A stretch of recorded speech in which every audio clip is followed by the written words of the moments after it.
Hey everyone, today I had the pleasure of sitting down with Tanya and Lewis of the Outdoor Alliance, who have been tirelessly working to protect public lands for outdoor enthusiasts over the last 10 years. So I was able to grab nearly 30 minutes of their time to talk about a number of different things, including the Explore Act, which recently passed out of the House on a suspension vote. So enjoy the interview, and if you have any questions or comments, please leave them in the comment section below. But before we get into the interview, I just want to take a quick moment to let you all know that this video is supported in part by Surly Bikes. Surly, they make serious steel bikes for people that don't take themselves too seriously. They make bikes that are versatile and durable, that can be dressed up or down for commuting, bike packing, ATVing, gravel grinding, or really whatever you call fun on two wheels. With 15 original dirt-friendly platforms, they offer something that fits just about anyone for any style of riding. So for more on Surly and to learn more about their bikes, click on the card in the top right corner or also follow the link in the description below. All right, let's get into the interview.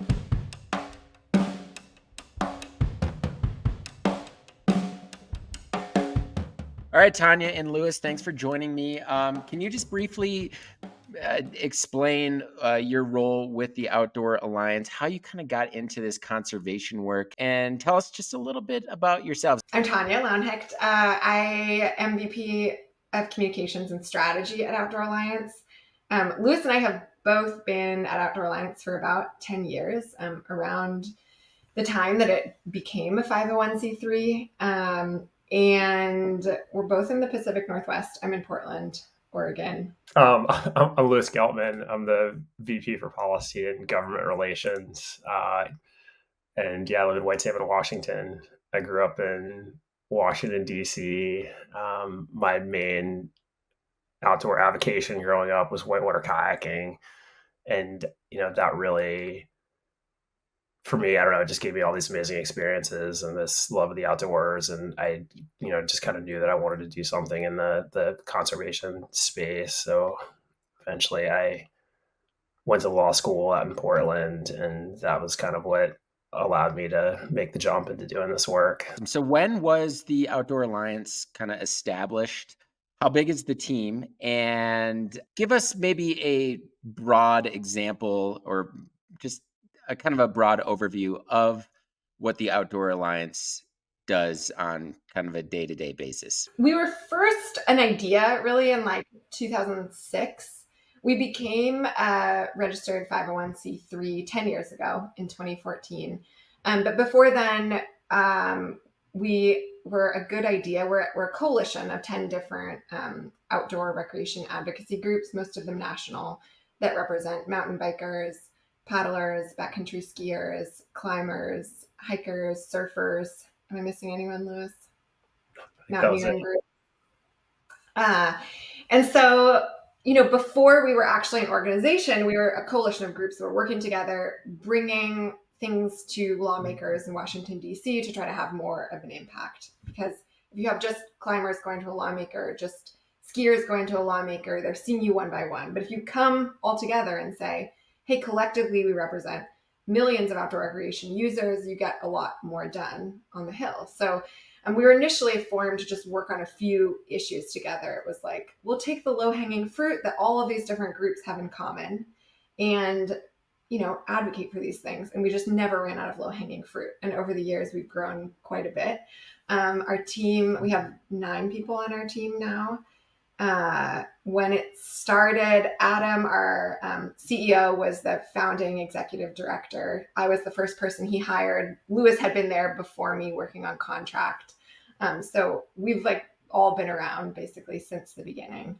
From the beginning of the day to the end of the day, what are some of the weird nuances that you go through during a day? I wake up in the morning and I look at my email and I start crying. It proceeds from there. I mean, no, I'm joking. It's like, I think I'm mainly joking with Tanya because we're so busy right now, and most of it is actually, honestly, legitimately really good, exciting stuff. I feel like, right now we're kind of at an interesting point in the arc of this Congress and this administration where there are just a lot of things that are coming to fruition, or we're just in like the absolute, most frenetic part of trying to close out on. Like, at the beginning of an administration, everybody's trying to get their bearings. They have a lot of ideas. And then, we're trying to kind of get our ideas into the mix and get, people to take the things that we want them to do seriously. And like, what is actually going to wend its way through the regulatory or legislative process is kind of a mystery, or, we have a little less clarity on that.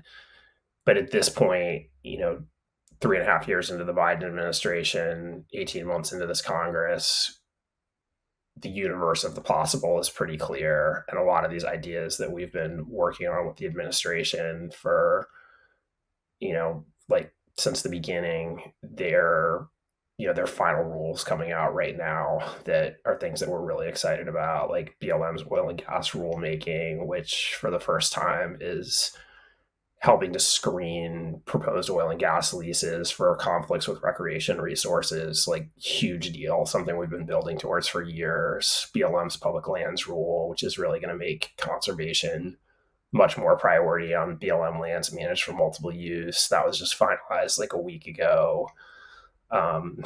We just commented on BLM's solar plan, basically thinking about how to use zone for solar development on BLM land, which is, I don't know, it's just really cool the way the administration is thinking about it. Like, there's a recognition that to meet our climate goals, we have to do a lot more renewable energy development on public lands, but there are other resource values out there, conservation, recreation, and like, how do we balance these things and plan for it in a smart way? And I think their approach is really cool, and it's been neat to be a part of that. And then, AORA and the Explore Act, which are these two complementary recreation policy packages that are moving on the Senate and House side, respectively. The ideas that are a part of those bills, including things like the BOLT Act that I know you guys want to get into. These are things that we've been working on for years and years and years and years. And we finally passed Explore through the House just a couple of weeks ago. And we're just like feverishly trying to, figure out how we're going to close this thing out. So just a lot going on right now. So let's rewind there. And obviously the Explore Act is a big deal. And that was actually one of the reasons why I wanted to chat with you all. Can you just give us a simple understanding of the Explore Act, where we are within the legislative process right now, and if it does pass, what it will enable? Yes, I will try.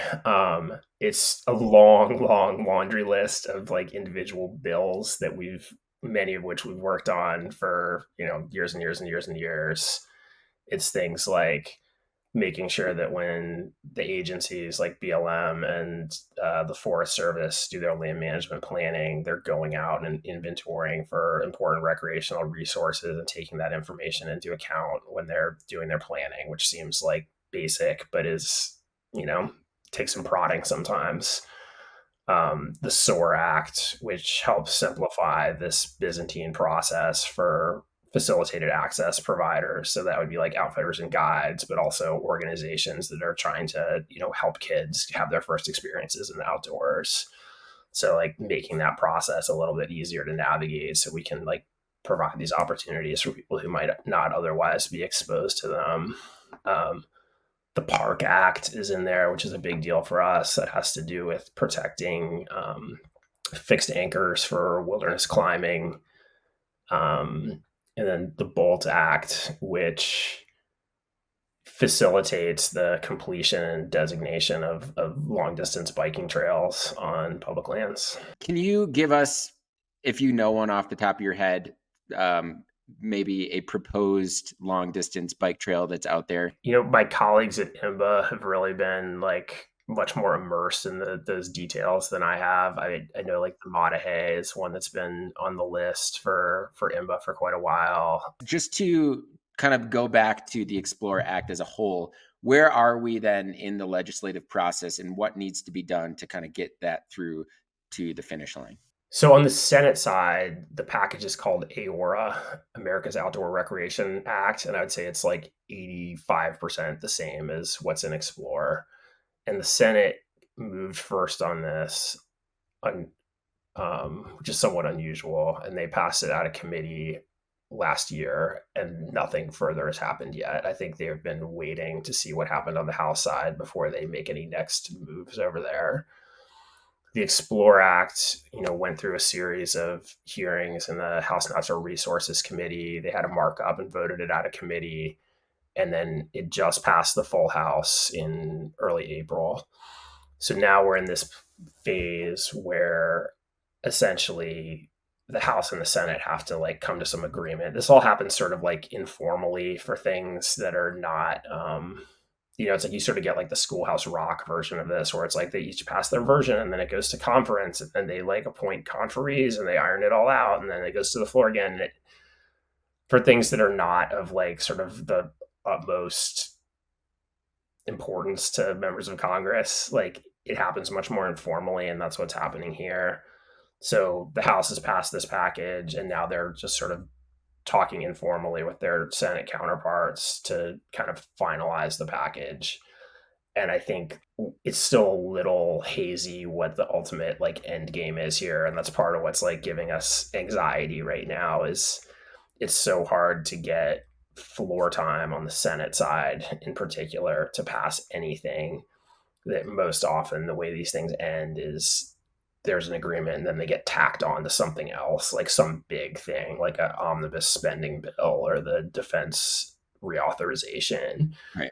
And then it moves. So, there is also some possibility that we could pass it by unanimous consent in the Senate, which would be pretty neat. It'd be pretty cool if we could do that. But it tends to be that even when there's no substantive issues with like the underlying thing you're trying to pass, people are like, oh, that's moving, I want to attach this other thing to it, or I want to hold that up so I can get my thing, and it starts to get just sort of like political and messy. So I think for us right now, we're just really focused on like getting both sides of the hill in agreement on the final text of this thing, and then once we have all those details ironed out, hopefully the last political moves will become clear. That's really interesting. So it sounds like it's a bipartisan. Everybody's kind of understanding the importance of it.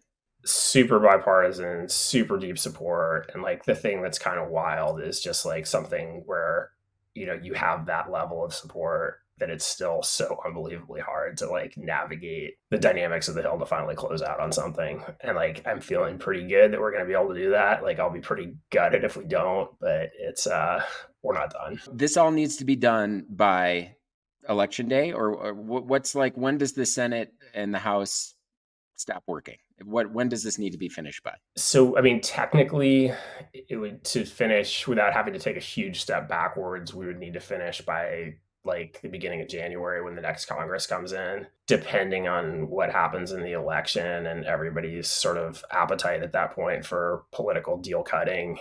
The last couple months of the year can be like the time between the election and the new year can be, oftentimes there's like a huge rush and like a ton of things get done, but it doesn't always happen that way. And like, we don't want to put all our eggs in one basket. So, really like the sooner we can get this done, the better. And the later it gets, the riskier it's going to get.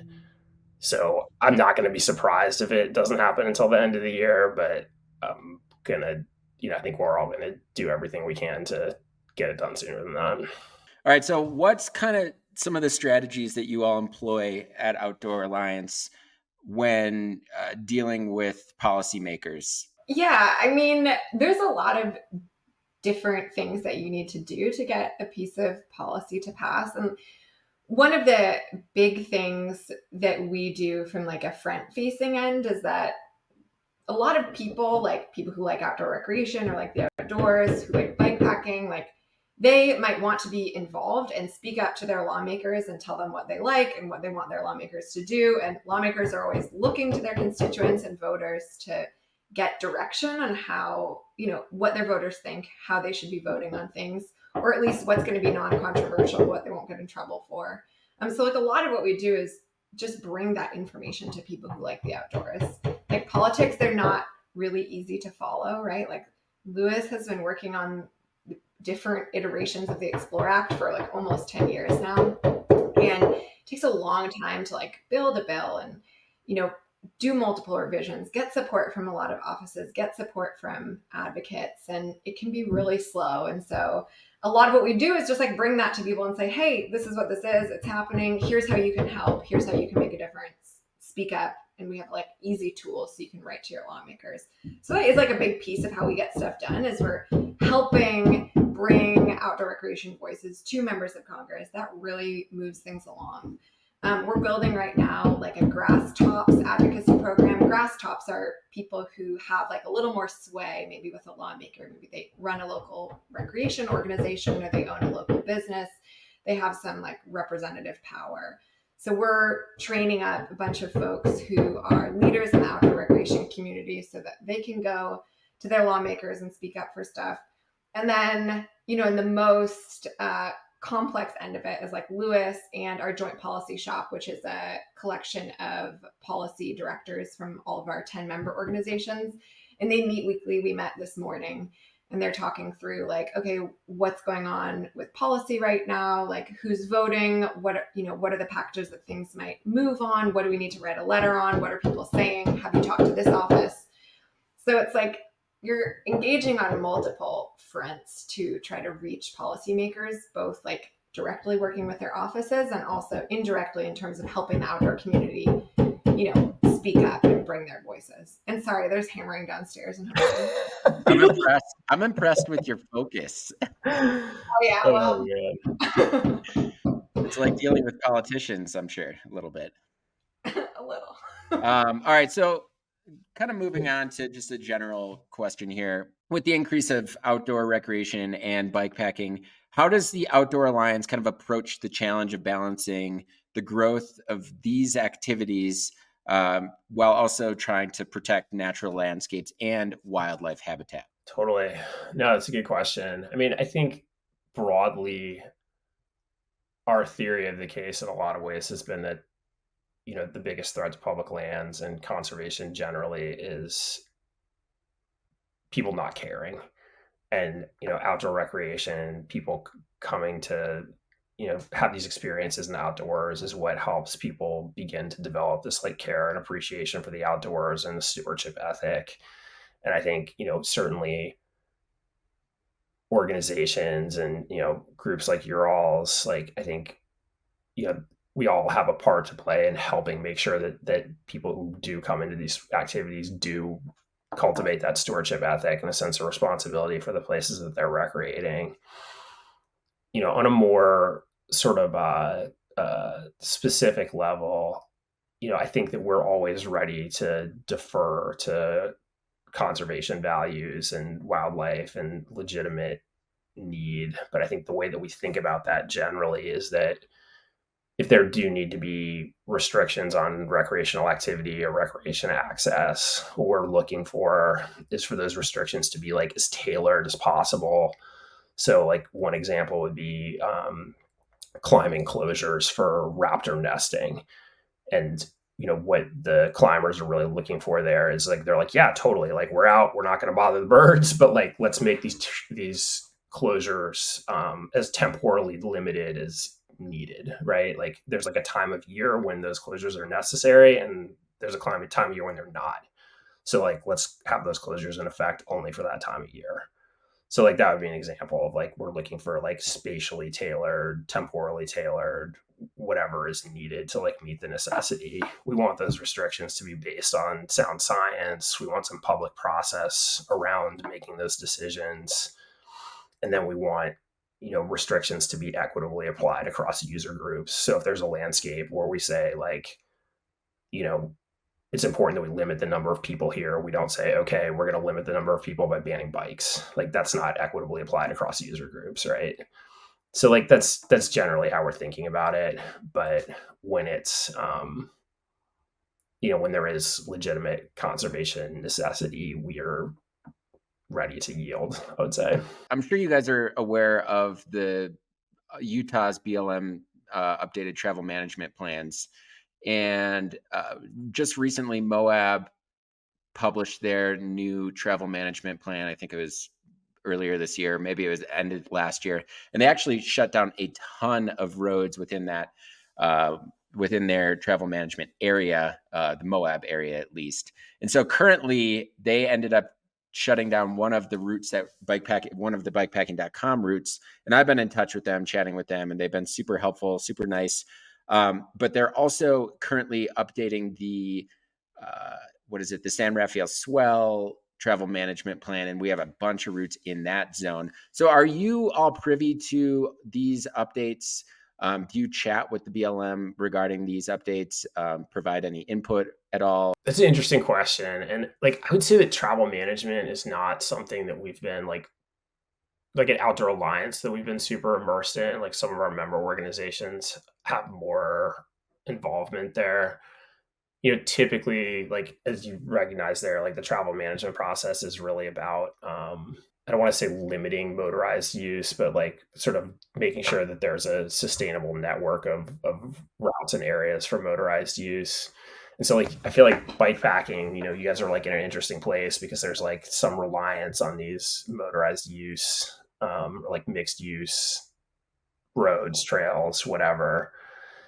And, really like there's just like no substitute for kind of, you know, being involved as an organization early, like recognizing that your interests are at play in some way and having an opportunity to be involved in those conversations like early on. And it's hard, I mean, like there's like land management agencies, like you think of them as like, BLM, this national entity or the Forest Service, but so many of the decisions are made at the field level. And so having, local people who are recognizing that these processes are happening and being able to be involved early is it's pretty key to getting a good outcome. And it's hard, I mean, it's a big country we live in and there's a lot going on. Somebody reached out to me last year regarding ranching open space. All right, so I live in Gunnison, Colorado, and we have a ton of BLM land, and then we have national forest land. But then we also have quite a bit of private land along or in between, the BLM and the national forest. But if it was developed, or if there weren't current easements on those roads or something like that, we wouldn't have access to probably thousands upon thousands of miles. So I was curious if you all see the importance of this, or if that's not something you necessarily really care about. For sure. No, I mean, I see it for sure. We tend to focus on public lands just because, I mean, I don't know, just that's kind of where our sweet spot is and our organizational expertise and our bandwidth is. But, and like for really, it seems like a lot of those issues are probably pretty local in terms of like, how do you maintain that access? We tend to work more on like national policy things that have that component of kind of like overarching relevance to all of our member organizations. So like that, like sort of sport specific local issues tend to be handled more by like our member organizations. But things like private land access, I think that there's a lot of opportunities to work at kind of the programmatic level on programs that help facilitate that private land access. So like, for example, we're working on the Farm Bill reauthorization right now, and that includes programs that provide pots of money for conservation easements on private lands and making sure that those sort of national resources are there to support conservation on private land and continued public access to private land where there are landholders who are willing to offer that. So I think that's kind of like the level we're thinking about it at. So we have a super unique model at bikepacking.com. We are one of the first publishers of bikepacking specific routes, and we have the largest bikepacking route network on the internet. And I guess we have a lot of people that we reach. And so what is something that we can all do, all of our viewers can do to help the Outdoor Alliance kind of pass some of this legislation and get the word out?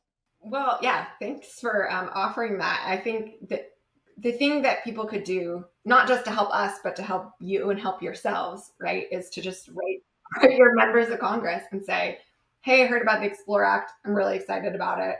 I'm a bike packer, an avid recreationist. I care about all this stuff. I really want to see it passed.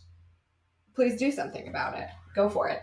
I mean, that's like, it's such a small thing. It takes like 2 minutes, and it does really make a huge difference because members of Congress have a lot going on. They're not just working on outdoor recreation issues. You know, they're working on funding and national security and Medicare, and they have tons of stuff that's getting thrown at them at all times. So calling them up, writing a note and saying, this is something, I'm a voter, this is something I care about, is a good way to keep bringing those issues to the top and making sure they get passed.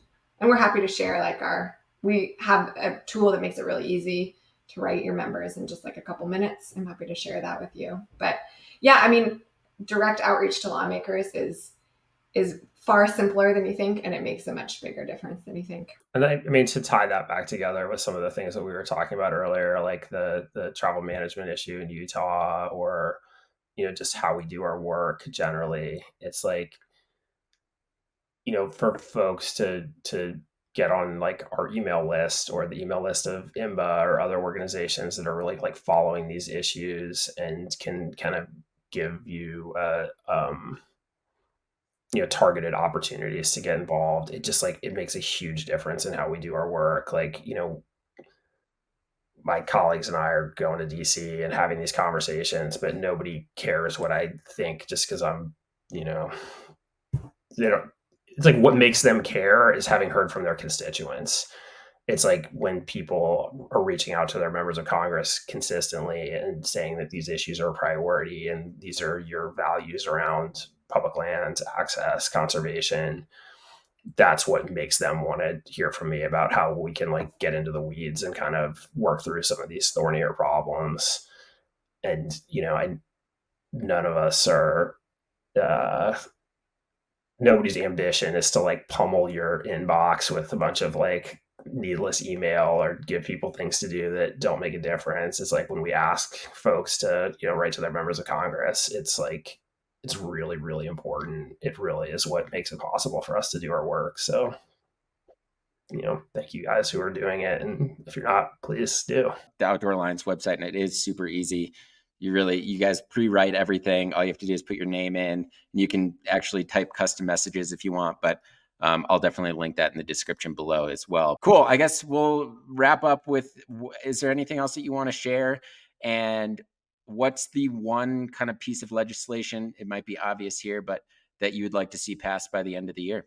I mean, I think seeing the Explore Act pass would be a pretty big deal. We've been working on it a really long time, and it would be like a really nice feather in our cap, but also like a good testament to outdoor recreation. And we've been growing as a community, and lawmakers take notice. It's bipartisan and popular, and it's like past time that there is a big bipartisan piece of legislation that really addresses outdoor recreation needs on public lands and helps to protect and improve those experiences. So yeah, that's definitely the big thing I'd love to see pass. Yeah, likewise. Well said. Louis and Tanya, thank you so much for joining us today. And for our viewers, I will put that link in the description below. And thank you all so much for watching, and have a great day.